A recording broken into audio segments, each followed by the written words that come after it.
Hi everyone, this is Radhika working as lecturer in Sir C.R. Reddy College for Women Vatluru. In this video session, I would like to discuss about the topic lipid liver degeneration, aflatoxins and dinoflagellates in fish health management elective paper for 6th Sem BSc Fishery students. Lipohepatic degeneration. This disease is caused by overfeeding with feed containing rancid fat.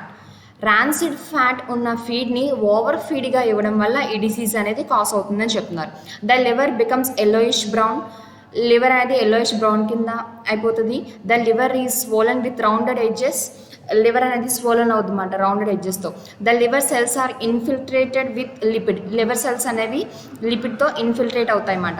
The gills become pale. Gills అనేవి pale కలర్లో మారిపోతే anaemia అనేది develop అవుతుంది. Anaemia develops. ఇక్కడ lipoid hepatic డిజనరేషన్లో ఈ disease అనేది ఎలా cause అవుతుంది అంటే ర్యాన్సిడ్ ఫ్యాట్ ఉన్న ఫీడ్ని ఓవర్ ఫీడింగ్ ఇవ్వడం వల్ల ఈ డిసీజ్ అనేది కాజ్ అవుతుంది. లివర్ అనేది ఎల్లోయిష్ బ్రౌన్ కింద అయిపోతుంది. లివర్ అనేది స్వోలన్ అవుతుంది అన్నమాట రౌండెడ్ ఎడ్జెస్తో. లివర్ సెల్స్ అనేవి ఇన్ఫిల్ట్రేట్ అవుతుంది అన్నమాట విత్ లిపిడ్ చేత. గిల్స్ అనేవి పేల్ కలర్లో మారిపోతాయి. ఎనేమియా అనేది డెవలప్ అవుతుంది. Next feeding a rancid diet deficient in vitamin C and E to 13 grams rainbow trout resulted in growth depression, microcytic anemia and liver lipoid degeneration. ఇక్కడ ఏం చేశారంటే 13 grams rainbow ట్రోట్ తీసుకొని దాని యొక్క ఆ 13 రైన్బో ట్రోట్ యొక్క రాన్సిడ్ డైట్లో vitamin C and vitamin E డెఫిషియన్సీతో ఇచ్చారన్నమాట. 13 grams రైన్బో ట్రౌట్ యొక్క ఫీడ్లో విటమిన్స్ డెఫిషియన్సీ ఉండేలా చూశారు. Vitamin C and vitamin E deficiency ఉండేలా చూశారన్నమాట. అప్పుడు ఎప్పుడైతే vitamin C vitamin E deficiency గల డైట్ని ఈ 13 grams రైన్బో ట్రౌట్కి ఇచ్చారో అప్పుడు ఆ ట్రౌట్ అనేది ఏం చూపించింది అంటే ఎటువంటి సిమ్టమ్స్ చూపించిందంటే గ్రోత్ డిప్రెషన్ చూపించింది. అంటే గ్రోత్ అనేది సరిగ్గా జరగలేదు. మైక్రోసైటిక్ ఎనీమియా అనేది డెవలప్ అయింది అండ్ లివర్ లైపోడ్ డిజనరేషన్ కూడా డెవలప్ అయింది అనమాట. ఎప్పుడైతే 13 grams రైన్బో ట్రౌట్ యొక్క డైట్లో vitamin C and vitamin E deficiency ఇచ్చారో అప్పుడు ఆ రైన్బో ట్రౌట్ అనేది గ్రోత్ని సరిగ్గా చూపించలేదు. మైక్రోసైటిక్ ఎనీమియా అనేది డెవలప్ అయింది అండ్ లివర్ లిపోడ్ డిజనరేషన్ కూడా జరిగింది. Next trout fed the rancid diet containing vitamin C and E grow and did not develop microcytic anemia or liver lipoid degeneration. The symptoms that developed in deficient fish are typical of those resulting from vitamin E but not vitamin C deficiency. తర్వాత ఏం చేస్తారంటే ఈ trout యొక్క డైట్లో vitamin C and vitamin E deficiency లేకుండా చూసుకున్నారు అనమాట. అంటే ట్రౌట్ యొక్క ఫీడ్లో vitamin C and vitamin E ఉండేలా చూశారు. అప్పుడు ఆ ట్రౌట్ అనేది ఎటువంటి సిమ్టమ్స్ చూపించలేదు అనమాట. గ్రోత్ కూడా బాగానే ఉంది. మైక్రోసైటిక్ ఎనీమియా కానీ లివర్ లిపోయిడ్ డిజనరేషన్ కానీ చూపించలేదు. నెక్స్ట్ ఏమంటున్నారంటే ఈ డెఫిషియెంట్ ఫిషెస్లో ఈ గ్రోత్ డిప్రెషన్ కానీ microcytic anaemia and liver lipoid degeneration జరుగుతుంది కదా. ఈ డెఫిషియెంట్ ఫిషెస్లో అంటే ఈ ఫిషెస్లో ఈ సిమ్టమ్స్ అనేవి ఎందువల్ల వస్తున్నాయి అంటే విటమిన్ ఈ డెఫిషియన్సీ వల్ల వస్తున్నాయి కానీ విటమిన్ సి డెఫిషియన్సీ వల్ల కాదు అని చెప్తున్నారు. ఇక్కడ ఏంటంటే 13 grams రైన్బో ట్రౌట్ యొక్క డైట్లో vitamin C and vitamin E deficiency వల్ల ఆ ట్రౌట్ అనేది గ్రోత్ డిప్రెషన్ చూపించింది, మైక్రోసైటిక్ ఎనీమియా చూపించింది, లివర్ లిపోయిడ్ డిజనరేషన్ కూడా చూపించింది అనమాట. నెక్స్ట్ ఏం చేశారు, ఆ ట్రౌట్ యొక్క ఫీడ్లో vitamin C and vitamin E deficiency లేకుండా అంటే విటమిన్ సి విటమిన్ ఈ ఉండేలాగా చూసుకున్నారు. అప్పుడు ఆ ట్రౌట్ యొక్క గ్రోత్ బాగానే ఉంది. మైక్రోసైటిక్ ఎనీమియా కానీ లివర్ లిపోయిడ్ డిజనరేషన్ కానీ ఇలాంటి ఏమీ చూపించలేదు అనమాట. అంటే దీన్ని బట్టి మనకి ఏమర్థమైంది, ఈ fish vitamin C and vitamin E deficiency వల్ల ఈ సిమ్టమ్స్ అనేవి అక్కర్ అవుతున్నాయి అని అనుకుంటున్నాం కదా. కానీ ఏ విటమిన్ వల్ల ఈ డెఫిషియన్సీస్ అక్కర్ అవుతున్నాయి అంటే విటమిన్ ఈ డెఫిషియన్సీ వల్ల మాత్రమే ఈ గ్రోత్ అనేది సరిగ్గా జరగట్లేదు. మైక్రోసైటిక్ ఎనీమియా అనేది ఫామ్ అవుతుంది అండ్ లివర్ లిపోయిడ్ డిజనరేషన్ కూడా జరుగుతుంది. అంతేగాని విటమిన్ సి డెఫిషియన్సీ వల్ల ఈ సిమ్టమ్స్ అనేవి ఫామ్ అవ్వట్లేదు. The result suggest that vitamin E is important in preventing growth, depression, microcytic anemia and liver lipoid degeneration in rainbow trout fed rancid diets. ఈ results ఏం చెప్పినాయి అంటే విటమిన్ ఈ అనేది important మాట. ఎందుకంటే అది గ్రోత్ డిప్రెషన్ని ప్రివెంట్ చేస్తుంది, microcytic ఎనీమియాని prevent చేస్తుంది and liver lipoid degeneration కూడా ప్రివెంట్ చేస్తుంది అన్నమాట రైన్బో ట్రౌట్లో. ఇక్కడ ఏం చెప్తున్నారంటే 13 grams రైన్బో ట్రౌట్ యొక్క డైట్లో కనుక vitamin C and vitamin E deficiency ఉంటే అది గ్రోత్ డిప్రెషన్ చూపించింది, మైక్రోసైటిక్ ఎనీమియాని చూపించింది, లివర్ లిపోయిడ్ డిజనరేషన్ కూడా చూపించింది అనమాట. నెక్స్ట్ ఏం చేశారు, ఆ ట్రౌట్కి ట్రౌట్ యొక్క ఫీడ్లో ఎటువంటి విటమిన్స్ డెఫిషియన్సీ లేకుండా, ఐ మీన్ విటమిన్ ఈ కానీ విటమిన్ సి డెఫిషియన్సీ లేని డైట్ని ఇచ్చారు. అప్పుడు ఆ ట్రౌట్ అనేది ఎటువంటి గ్రోత్ డిప్రెషన్ కానీ లేకపోతే మైక్రోసైటిక్ ఎనీమియా కానీ లివర్ లిపాయిడ్ డిజనరేషన్ కానీ చూపించలేదు. తర్వాత ఏం చెప్తున్నారు అంటే ఈ ఫిషెస్లో జనరల్గా ఈ symptoms nothing but growth depression కానీ మైక్రోసైటిక్ ఎనీమియా కానీ లివర్ లిపిడ్ డిజనరేషన్ అనేది రావడానికి మెయిన్ విటమిన్ ఏది అని చెప్తున్నారంటే విటమిన్ ఈ డెఫిషియన్సీ వల్ల మాత్రమే ఈ గ్రోత్ డిప్రెషన్ కానీ మైక్రోసైటిక్ ఎనీమియా కానీ లివర్ లిపాయిడ్ డిజనరేషన్ జరుగుతుంది, విటమిన్ సి డెఫిషియన్సీ వల్ల కాదు అని క్లియర్గా చెప్పారు. ఎప్పుడైతే మనం విటమిన్ ఏ అనేది జనరల్గా ఇంపార్టెంట్ చెప్తున్నాం అన్నమాట. ఎందుకంటే విటమిన్ ఈ అనేది గ్రోత్ డిప్రెషన్ని ప్రివెంట్ చేస్తుంది, మైక్రోసైటిక్ ఎనిమియాని ప్రివెంట్ చేస్తుంది, అండ్ లివర్ లిపాయిడ్ డిజనరేషన్ కూడా ప్రివెంట్ చేస్తుంది అన్నమాట. సో మనం ఇచ్చే ఫీడ్లో విటమిన్ ఈ డెఫిషియన్సీ లేకుండా చూసుకుంటే కనుక ఆ యానిమల్స్ అనేవి మైక్రోసైటిక్ ఎనిమియా కానీ లివర్ లిపిడ్ డిజనరేషన్ కానీ లేకపోతే గ్రోత్ డిప్రెషన్కి గురవ్వవు. Next dinoflagellates eukaryotic single celled algae. Many have two flagella. Cells are covered by theca that can be smooth or ornamented. Dinoflagellates are nothing but ఏంటంటే eukaryotic single celled algae అన్నమాట. వాటికి 2 flagella ఉంటాయి. Cells అనేవి theca చేత cover చేయబడతాయి. ఆ sheath అనేది స్మూత్గా ఆర్నమెంటెడ్గా ఉంటుంది. Some species are able to migrate vertically through the water column seeking nutrients, prey or protection from harmful UV rays. ఈ కొన్ని స్పీసీస్ అనేవి వాటర్ కాలంలో వెర్టికల్గా మైగ్రేట్ అవుతాయి అన్నమాట. ఎందుకంటే న్యూట్రియన్స్ కోసం కానీ లేకపోతే ప్రే కోసం కానీ లేకపోతే హార్మ్ఫుల్ యూవీ రేస్ నుంచి ప్రొటెక్ట్ అవ్వడం కోసం. ఈ డైనోఫ్లాజిల్లెట్స్ అనేవి యూకారియోటిక్ సింగిల్ సెల్డ్ ఆల్గే అన్నమాట. వీటికి 2 ఫ్లాజిల్లా అనేది ఉంది. సెల్స్ అనేవి థీకా చేత కవర్ చేయబడతాయి. ఆ షీత్ అనేది స్మూత్గా ఉంటుంది లేదా ఆర్నమెంటెడ్గా ఉంటుంది అన్నమాట. కొన్ని స్పీసీస్ అనేవి వాటర్ కాలంలో వెర్టికల్గా మైగ్రేట్ అవుతాయి, ఎందుకంటే న్యూట్రియన్స్ కోసం కానీ ప్రే కోసం కానీ లేకపోతే హార్మ్ఫుల్ యూవీ రేస్ నుంచి ప్రొటెక్ట్ అవ్వడం కోసం. Next, nearly half of the known species are capable of photosynthesis and contain light harvesting pigments. Half of the known species అనేవి జనరల్గా ఫోటోసింథసిస్ని జరుపుతాయి అండ్ వాటికి లైట్ హార్వెస్టింగ్ పిగ్మెంట్స్ కూడా ఉంటాయి అన్నమాట. నథింగ్ బట్ అవి ఏంటంటే autotrophs. Some species survive by other nutritional modes and may absorb organic matter or engulf prey. కొన్ని స్పీసీస్ అనేవి ఎలా సర్వైవ్ అవుతాయి అంటే అదర్ న్యూట్రిషనల్ మోడ్ ద్వారా సర్వైవ్ అవుతాయి, లేకపోతే ఆర్గానిక్ మ్యాటర్ని అబ్జర్వ్ చేసుకుంటాయి, లేకపోతే ప్రేని ఎంగల్ఫ్ చేస్తాయి అన్నమాట. నథింగ్ బట్ ఇవేంటంటే heterotrophs. Many species employ a combination of autotrophic and heterotrophic behaviours. కొన్ని స్పీసీస్ అయితే ఆటోట్రాఫిక్ అండ్ హెటరోట్రాఫిక్ కాంబినేషన్ బిహేవియర్స్ని చూపిస్తాయన్నమాట. ఇక్కడ ఏమంటున్నారంటే nearly half of the known species అనేవి ఫోటోసింథసిస్ జరుపుతాయి, వాటికి లైట్ హార్వెస్టింగ్ పిగ్మెంట్స్ ఉంటాయి. నథింగ్ బట్ ఆటోట్రాప్స్ అన్నమాట. కొన్ని స్పీసీస్ అనేవి ఎలా సర్వైవ్ అవుతాయి అంటే అదర్ న్యూట్రిషనల్ మోడ్స్ వల్ల సర్వైవ్ అవుతాయి అండ్ ఆర్గానిక్ మ్యాటర్ని అబ్జర్వ్ చేసుకుంటాయి అండ్ యాజ్ వెల్ యాజ్ ప్రేని ఎంగల్ఫ్ చేస్తాయన్నమాట. Nothing but heterotrophs. కొన్ని స్పీసీస్ అనేవి combination of autotrophic and heterotrophic బిహేవియర్స్ని చూపిస్తాయన్నమాట. Next, of the 2000 known species, about 60 are able to produce complex toxins. 2000 known స్పీసీస్లో 60 స్పీసీస్ అనేవి కాంప్లెక్స్ టాక్సిన్స్ని ప్రొడ్యూస్ చేస్తాయన్నమాట. When conditions are favourable a population explosion or bloom may occur, sometimes resulting in contamination of fish and shellfish and poisoning and posing a threat to human and animal health.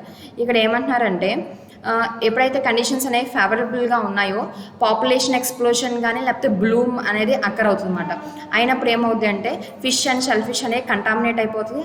తర్వాత ఏమవుద్ది అంటే human and animal హెల్త్కి risk అనేది cause అవుతుంది అన్నమాట. The growth of dinoflagellates are regulated by several factors such as water temperature, turbidity and nutrient concentration. ఈ dinoflagellates యొక్క growth అనేది ఎలా రెగ్యులేట్ చేయబడుతుంది అంటే కొన్ని ఫ్యాక్టర్స్ వల్ల రెగ్యులేట్ చేయబడుతుంది అన్నమాట. ఏంటంటే నథింగ్ బట్ ఏంటి అవి water temperature, turbidity and nutrition concentration. ఈ కొన్ని ఫ్యాక్టర్స్ చేత డైనోఫ్లాజిల్లెట్ యొక్క గ్రోత్ అనేది రెగ్యులేట్ చేయబడుతుంది. 2000 known స్పీసీస్లో 60 స్పీసీస్ అనేవి కాంప్లెక్స్ టాక్సిన్స్ని ప్రొడ్యూస్ చేస్తాయన్నమాట. కండిషన్స్ అనేవి ఫేవరబుల్గా ఉన్నప్పుడు పాపులేషన్ ఎక్స్ప్లోషన్ ఆర్ బ్లూమ్ అనేది జరిగి ఫిష్ అండ్ షెల్ ఫిష్ అనేది కంటామినేట్ అవుతుంది and later on human and animal హెల్త్కి రిస్క్ అనేది కాజ్ అవుతుంది అన్నమాట. ఈ డైనోఫ్లాజిల్లెట్ యొక్క గ్రోత్ అనేది కొన్ని ఫ్యాక్టర్స్ చేత రెగ్యులేట్ చేయబడుతుంది. సచ్ యాజ్ ఏంటంటే అవి వాటర్ టెంపరేచర్ చేత కానీ, టర్బిడిటీ చేత కానీ, న్యూట్రియంట్ కాన్సన్ట్రేషన్ చేత ఈ డైనోఫ్లాజిల్లెట్స్ యొక్క గ్రోత్ అనేది రెగ్యులేట్ చేయబడుతుంది. Next, harmful toxin toxin effects of dinoflagellate. Dinoflagellate blooms can cause discoloration of the water. ఈ dinoflagellate blooms అనేవి వాటర్కి డిస్కలరేషన్ని కాజ్ చేస్తాయన్నమాట, which can have harmful effects on the surrounding sea life and aquaculture. And as well as surrounding sea life and aquaculture మీద harmful ఎఫెక్ట్స్ని కూడా చూపిస్తాయి అన్నమాట. When toxic species are in bloom condition, the toxins can be quickly carried by the food chain and indirectly pass into the other consumers through fish and shellfish consumption.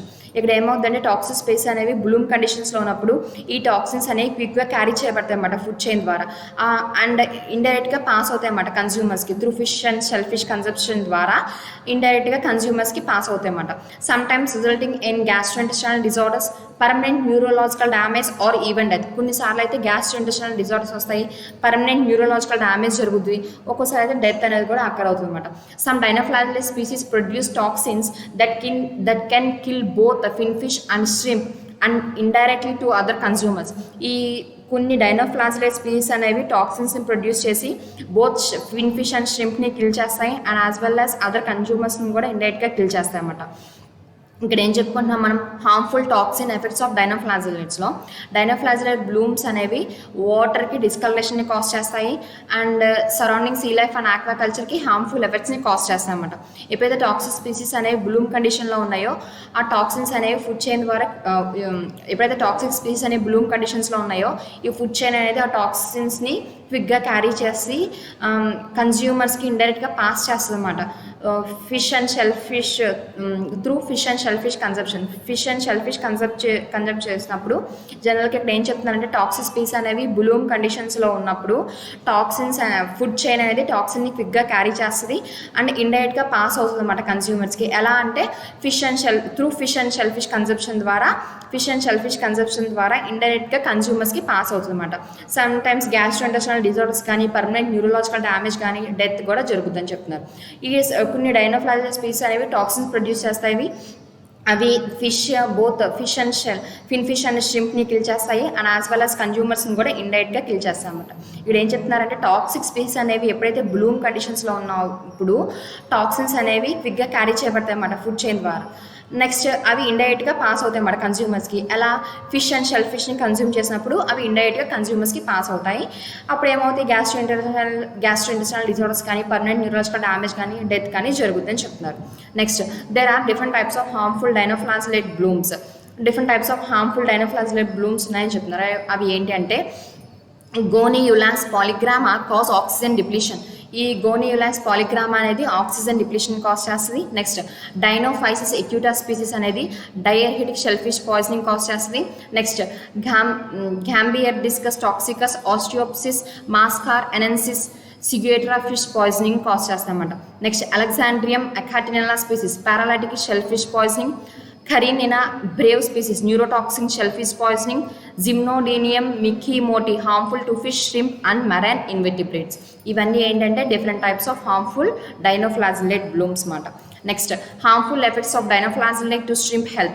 Dinoflagellate blooms can cause critical damage to cultured shrimps by toxin effects and sudden fluctuations of water parameters of culture pond. ఈ డైనోఫ్లాజెల్లేట్ Bloom's అనేవి ఏం చేస్తాయంటే culture షిమ్స్కి డ్యామేజ్ని cause చేస్తాయి అన్నమాట. By toxic effects ద్వారా culture స్ట్రీమ్స్కి డ్యామేజ్ని cause చేస్తాయి and as well as cultured pond యొక్క వాటర్ పారామీటర్స్లో సడన్ చేంజెస్ని తీసుకొస్తాయి అన్నమాట. Shrimps deaths occur because of large number of algal cells become trapped in the gills causing respiratory failure, haemorrhaging or bacterial infection. Shrimps deaths అనేవి ఎందుకు జరుగుతాయంటే large number of algal cells అనేవి గిల్స్లో trap అయి ఉండిపోవడం వల్ల రెస్పిరేటరీ ఫెయిల్యూర్ జరుగుద్ది, లేకపోతే హెమరేజింగ్ జరుగుద్ది, లేకపోతే బ్యాక్టీరియల్ ఇన్ఫెక్షన్ అనేది కూడా జరుగుద్ది. ఇక్కడ ఏమంటున్నారంటే డైనోఫ్లాజెల్లే బ్లూమ్స్ అనేవి డ్యామేజ్ చేస్తాయన్నమాట కల్చర్ స్ట్రీమ్స్కి. ఎలా అంటే బై టాక్సిన్ ఎఫెక్ట్స్ ద్వారా కల్చర్ స్ట్రీమ్స్కి డ్యామేజ్ చేస్తాయి and as well as water పారామీటర్స్లో సడన్ చేంజెస్ని తీసుకొస్తాయి అన్నమాట. నెక్స్ట్ స్ట్రీమ్స్ డెత్స్ అనేవి ఎలా జరుగుతాయి అంటే large number of algal cells అనేవి గిల్స్లో ట్రాప్ అవ్వడం వల్ల రెస్పిరేటరీ ఫెయిల్యూర్ జరుగుద్ది, హెమరేజింగ్ జరుగుద్ది and as well as bacterial infection కూడా జరుగుద్ది. Next control measures. Avoid the water intake to shrimp farms during red bloom phase from near water sources. ఇక్కడ ఏమంటున్నారంటే కంట్రోల్ మెజర్స్లో స్ట్రీమ్ ఫార్మ్స్లో వాటర్ ఇంటేక్ని అవాయిడ్ చేయమంటున్నారు. ఎప్పుడు డ్యూరింగ్ రెడ్ బ్లూమ్ ఫేజ్లో avoid the water intake to shrimp farms during red bloom phase. During red bloom ఫేజ్లో intake of వాటర్ని అవాయిడ్ చేయమంటున్నారు అనమాట స్ట్రీమ్ ఫార్మ్స్లోకి. Next follow the best management practice to prevent the entry of bloom water in the shrimp పాండ్లోకి entry of bloom వాటర్ని prevent చేయాలి అంటే best management ప్రాక్టీసెస్ని ఫాలో అవ్వాలి. Do not exchange pond water if blooming phase occur near water sources. ఒకవేళ near water sources దగ్గర blooming phase occur అయితే కనుక పాండ్ వాటర్ని ఎక్స్చేంజ్ చేయకండి. If no bloom observed in adjacent intake water, exchange maximum water in possible period. ఒకవేళ water sources దగ్గర ఎటువంటి blooms మనం అబ్జర్వ్ చేయకపోతే కనుక అప్పుడు మినిమం వాటర్ ఎక్స్చేంజ్ చేయమంటున్నారు పాసిబుల్ పీరియడ్లో. Next in severity condition operate aerators for more period and stop the periodical nutrients to pond water. Severe కండిషన్స్లో ఏం చేయమంటున్నారంటే ఏరేటర్స్ని ఆపరేట్ చేయమంటున్నారు ఫర్ ఎక్కువ పీరియడ్ వరకు అండ్ పీరియాడికల్ న్యూట్రియంట్స్ని స్టాప్ చేయమంటున్నారు. Strictly follow the feed management ప్రాక్టీస్ని స్ట్రిక్ట్గా ఫాలో అవ్వమంటున్నారు. ఇది కంట్రోల్ మెజర్స్లో ఏం చెప్తున్నారు అంటే డ్యూరింగ్ రెడ్ బ్లూమ్ ఫేజ్లో స్ట్రీమ్ ఫార్మ్స్లోకి ఇంటేక్ ఆఫ్ వాటర్ని అవాయిడ్ చేయమంటున్నారు. డ్యూరింగ్ రెడ్ బ్లూమ్ ఫేజ్లో స్ట్రీమ్ ఫార్మ్స్లోకి ఇంటేక్ ఆఫ్ వాటర్ని అవాయిడ్ చేయాలి. నెక్స్ట్ ఏం చేయమంటున్నారు స్ట్రీమ్ పాండ్లోకి ఎంట్రీ ఆఫ్ బ్లూమ్ వాటర్ని ఎలా ప్రివెంట్ చేయొచ్చు అంటే బెస్ట్ మేనేజ్మెంట్ ప్రాక్టీస్ని ఫాలో అవుతూ ఎంట్రీ ఆఫ్ బ్లూమ్ వాటర్ని ప్రివెంట్ చేయొచ్చు. And as well as next ఏం చేయమంటున్నారంటే నియర్ వాటర్ సోర్సెస్లో కనుక బ్లూమింగ్ ఫేజ్ కనుక అక్కడైతే పాండ్ వాటర్ని ఎక్స్చేంజ్ చేయొద్దు. నెక్స్ట్ ఈ వాటర్ సోర్సెస్ దగ్గర బ్లూమ్స్ కనుక అబ్జర్వ్ చేయకపోతే బ్లూమ్స్ అనేవి కనిపించకపోతే అప్పుడు వాటర్ ఎక్స్చేంజ్ అనేది మినిమం వాటర్ ఎక్స్చేంజ్ చేయొచ్చు అన్నమాట పాసిబుల్ పీరియడ్లో. సివియర్ కండిషన్స్లో ఏరేటర్స్ని ఆపరేట్ చేస్తాము, పీరియాడికల్ న్యూట్రిషన్స్ని స్టాప్ చేస్తాము, ఫీడ్ మేనేజ్మెంట్ ప్రాక్టీస్ని స్ట్రిక్ట్గా ఫాలో అవుతాం. ఇక్కడ ఏం చేస్తామంటే డ్యూరింగ్ రెడ్ బ్లూమ్ ఫేజ్లో మనం ఇంటేక్ ఆఫ్ స్ట్రీమ్ పాండ్స్లోకి ఇంటేక్ ఆఫ్ వాటర్ని అవాయిడ్ చేస్తాము అండ్ యాజ్ వెల్ యాజ్ మన స్ట్రీమ్ పాండ్లోకి ఎంట్రీ ఆఫ్ బ్లూమ్ వాటర్ని ఎలా ప్రివెంట్ చేస్తామంటే బెస్ట్ మేనేజ్మెంట్ ప్రాక్టీస్ ద్వారా and as well as near water sources దగ్గర మనం బ్లూమింగ్ ఫేజ్ కనుక చూస్తే కనుక ఎక్స్చేంజ్ ఆఫ్ వాటర్ని పాండ్లో వాటర్ ఎక్స్చేంజ్ చేయమాట. ఒకవేళ వాటర్ సోర్సెస్ దగ్గర బ్లూమ్ ఫేజ్ లేకపోతే అప్పుడు పాండ్లో మినిమం వాటర్ ఎక్స్చేంజ్ అనేది జరుగుతాం అన్నమాట పాసిబుల్ పీరియడ్లో. సివియారిటీ కండిషన్స్లో మనం ఏరేటర్స్ని ఆపరేట్ చేస్తాం అన్నమాట అండ్ పీరియాడికల్ న్యూట్రియంట్స్ని స్టాప్ చేస్తాము అండ్ నెక్స్ట్ ఫీడ్ మేనేజ్మెంట్ ప్రాక్టీస్ని స్ట్రిక్ట్గా ఫాలో అవుతాం అన్నమాట. Next treat the pond water with required doses of chlorine. Pond వాటర్కి రిక్వైర్డ్ అమౌంట్ ఆఫ్ క్లోరిన్తో ట్రీట్ చేస్తామన్నమాట. For best result use quality algicide or dinoflagellicide product to pond water during culture పీరియడ్లో pond వాటర్కి మనం algicide and as well as dinoflagellicide ప్రొడక్ట్ని use చేస్తామన్నమాట. In critical conditions use oxygen developer and ammonia absorbent products immediately followed by application of zeolite product. Critical కండిషన్స్లో అయితే మనం oxygen డెవలప్ని use చేస్తాం and ammonia absorbent ప్రొడక్ట్స్ని use చేస్తాం and ఇమీడియట్గా later on ఏం చేస్తామంటే జియోలైట్ ప్రొడక్ట్ని కూడా యూస్ చేస్తామంట. ఇక్కడ ట్రీట్మెంట్స్లో ఏం చేస్తామంటే పాండ్ వాటర్కి రిక్వైర్డ్ అమౌంట్ ఆఫ్ క్లోరిన్ ఇస్తాము and as well as quality of algicide or dinoflagellicide ప్రొడక్ట్ని యూస్ చేస్తామన్నమాట పాండ్ వాటర్కి డ్యూరింగ్ కల్చర్ పీరియడ్లో.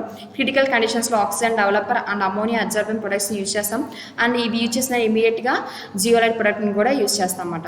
Next apply best soil and water probiotic products to pond for better results in 2 to 3 weeks intervals.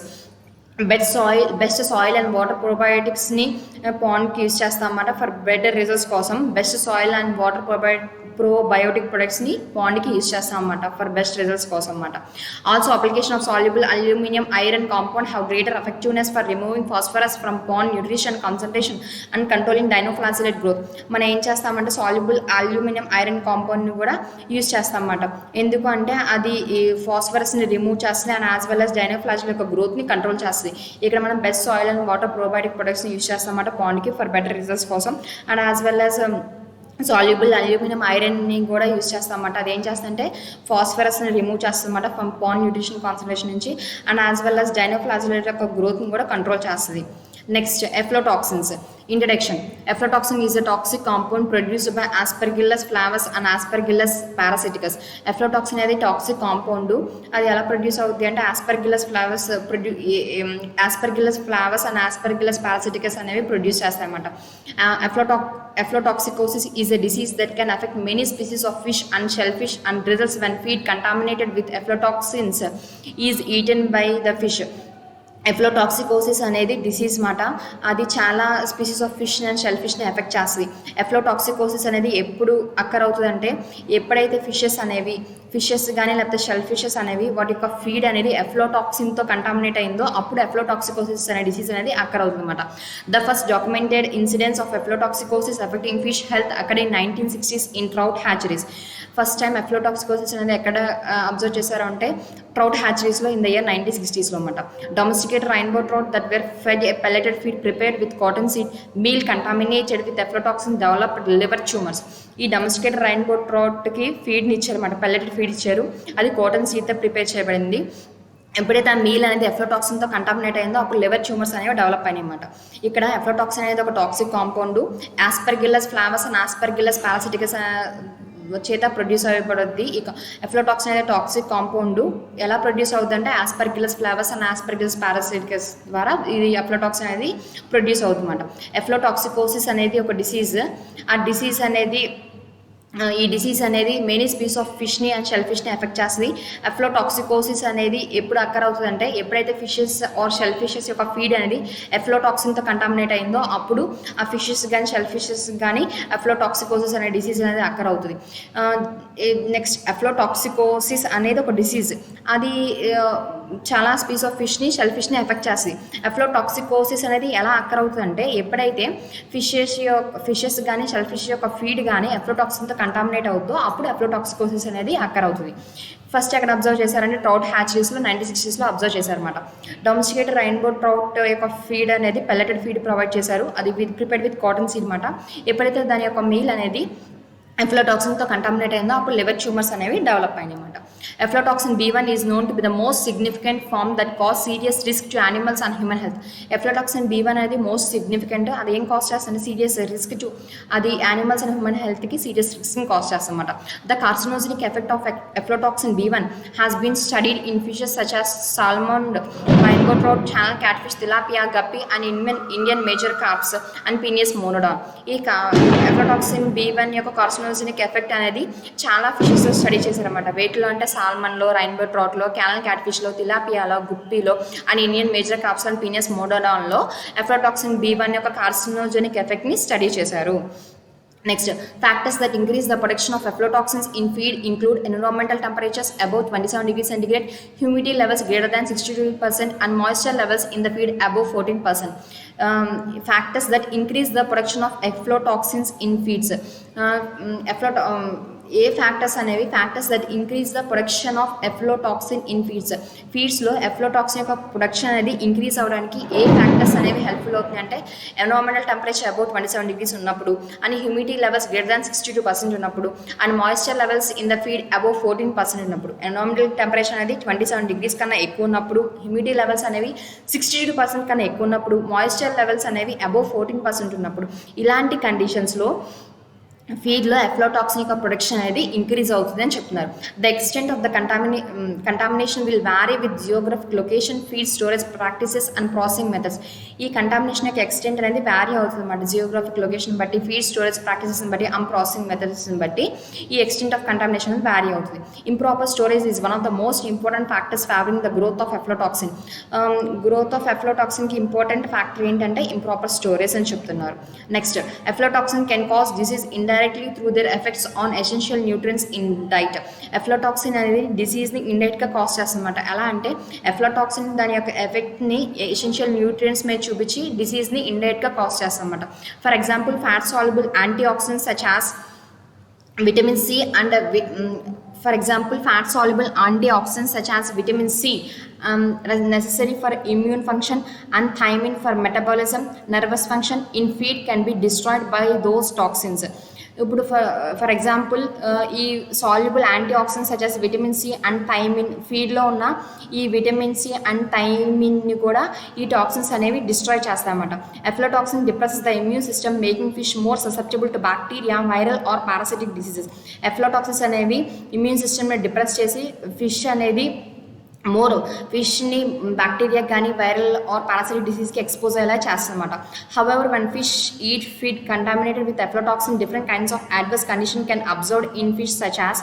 ఎప్పుడైతే fish యొక్క feed అనేది ఎఫ్లోటాక్సిన్తో contaminate అయిందో అప్పుడు ఫిషెస్ అనేవి కొన్ని సిమ్టమ్స్ని చూపిస్తాయి అన్నమాట. ఇక్కడ ఏమని చెప్తున్నారంటే ఏదైతే ఎఫ్లోటాక్సిన్ కెన్ కాజ్ డిసీజ్ ఇండైరెక్ట్లీ. ఎఫ్లోటాక్సిన్ అనేది డిసీజ్ని కాజ్ చేస్తుంది ఇండైరెక్ట్గా. ఎలా అంటే వాటి ఎఫ్లోటాక్సిన్ యొక్క ఎఫెక్ట్ని ఎసెన్షియల్ న్యూట్రియన్స్ మీద చూపించి డిసీజ్ని ఇండైరెక్ట్గా కాజ్ చేస్తుంది అన్నమాట. ఇప్పుడు ఫిషెస్ యొక్క for example, fat soluble antioxidants such as vitamin C and thiamine in feed can be destroyed by those toxins. Feed లో ఉన్న ఈ antioxidants such as vitamin C కానీ థైమిన్ కానీ ఈ టాక్సిన్స్ అనేవి డిస్ట్రాయ్ చేస్తాయన్నమాట. ఎప్పుడైతే ఈ టాక్సిన్స్ అనేవి ఈ ఫీడ్లో ఉన్న విటమిన్స్ని డిస్ట్రాయ్ చేసిందో అప్పుడు ఏమవుతాయి, యానిమల్స్ అనేవి డిసీజ్కి ఎక్స్పోజ్ అయ్యే అవకాశం ఉంది. ఎందుకంటే ఇప్పుడు సపోజ్ విటమిన్ సి అనేది ఇమ్యూన్ ఫంక్షన్కి నెసెసరీ కదా, థైమిన్ అనేది మెటబాలిజంకి అండ్ నర్వస్ ఫంక్షన్కి హెల్ప్ఫుల్ చేస్తాయి. ఎప్పుడైతే ఈ ఎసెన్షియల్ విటమిన్స్ అనేవి ఆ టాక్సిన్స్ చేత డిస్ట్రాయ్ చేయబడ్డాయో ఆ విటమిన్స్ చేసే ఫంక్షన్ అనేది బాడీ ఎప్పుడైతే ఈ విటమిన్స్ అనేవి ఈ టాక్సిన్స్ చేత డిస్ట్రాయ్ చేయబడ్డాయో ఆ యానిమల్ అనేది డిసీజ్కి ఎక్స్పోజ్ అయ్యే అవకాశం ఉంది. ఎందుకంటే విటమిన్ సిని డిస్ట్రాయ్ చేసిందంటే నథింగ్ బట్ ఆ యానిమల్కి ఇమ్యూన్ ఫంక్షన్ అనేది సరిగ్గా జరగదు. అండ్ యాజ్ వెల్ యాజ్ ఎప్పుడైతే ఈ థైమిన్ అనేది డిస్ట్రాయ్ అయిందో అప్పుడు ఫిషెస్ యొక్క మెటబాలిజం కానీ నర్వస్ ఫంక్షన్ కానీ సరిగ్గా జరగదు. అంటే ఇక్కడ ఏంటి అంటే ఎప్పుడైతే ఈ టాక్సిన్స్ అనేవి ఫిషెస్ యొక్క ఫీడ్లో ఉన్న విటమిన్స్ని డిస్ట్రాయ్ చేసినాయో, ఈ ఎఫ్లోటాక్సిన్స్ అనేవి ఎప్పుడైతే ఫిషెస్ యొక్క ఫీడ్లో ఉన్న విటమిన్స్ని డిస్ట్రాయ్ చేసినాయో అప్పుడు ఆటోమేటిక్గా ఆ ఫిషెస్ అనేవి డిసీజ్కి ఎక్స్పోజ్ అయ్యే అవకాశం ఉందన్నమాట. ఎందుకని ఈ విటమిన్స్ అనేవి సర్టెన్ ఫంక్షన్స్ చేస్తాయి కదా. ఎప్పుడైతే ఈ టాక్సిన్స్ అనేవి సర్టెన్ ఆ విటమిన్స్ని డిస్ట్రాయ్ చేసిన నథింగ్ బట్ ఆ విటమిన్స్ యొక్క ఫంక్షన్స్ కూడా డిస్ట్రాయ్ చేసినట్టే కదా. సో అప్పుడు ఆ ఫిషెస్ అనేవి ఎక్కువ డిసీజ్కి ఎక్స్పోజ్ అయ్యే అవకాశం ఉందన్నమాట.